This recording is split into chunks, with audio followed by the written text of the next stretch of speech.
Welcome back to Gratitude Junction. In today's video, we're diving deep into the Stanford Prison Experiment. But before we jump in, if you haven't already, make sure to hit that subscribe button and ring the notification bell so you never miss out on our future content. The Stanford Prison Experiment, conducted by psychologist Philip Zimbardo in 1971 at Stanford University, aimed to investigate the psychological effects of perceived power and authority in a simulated prison environment. The study involved 24 male college students who were randomly assigned to play the roles of guards or prisoners in a makeshift prison set up in the basement of the Stanford Psychology Building.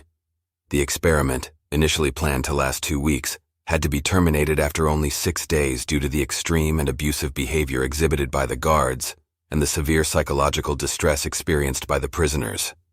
The experimental design included the random assignment of participants to their roles, ensuring that any observed differences in behavior were not attributable to pre-existing personality traits. The simulated prison environment was carefully constructed to mimic the conditions of a real prison, with participants fully immersed in their roles, wearing uniforms and following specific rules.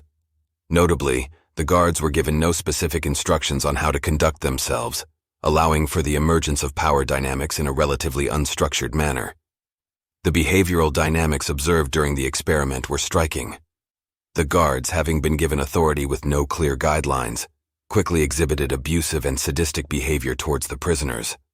The tactics employed included humiliation, degradation, and even physical punishment.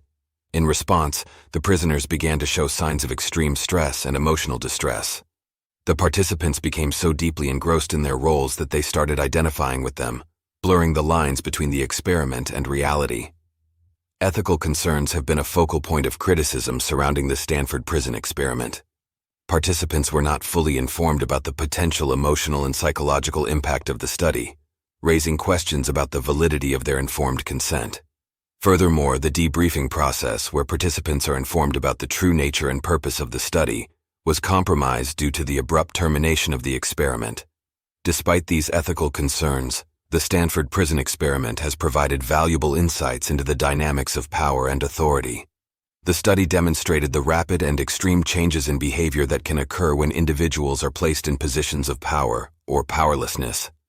It highlighted the role of situational factors in shaping behavior, with Zimbardo arguing that the extreme behaviors observed were a result of the unique circumstances of the simulated prison, rather than inherent personality traits of the participants. The Stanford Prison Experiment has had a lasting impact on the field of psychology. It contributed to the development of more stringent ethical guidelines in psychological research, emphasizing the importance of informed consent and the well-being of participants.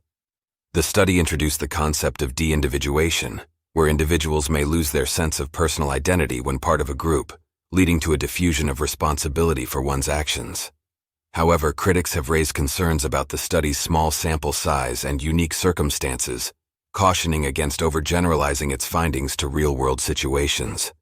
Despite the controversy and criticisms, the Stanford Prison Experiment remains a significant and influential study that has shaped the ethical considerations and methodology of psychological research. And that wraps up today's video. We hope you enjoyed the video. If you did, don't forget to give it a thumbs up and share it with your friends. If you have any questions or want to share your thoughts, leave a comment down below. We love hearing from you. Also, if you're new here, welcome to the family. Hit that subscribe button. Thanks for watching, and we'll catch you in the next video. Until then, take care.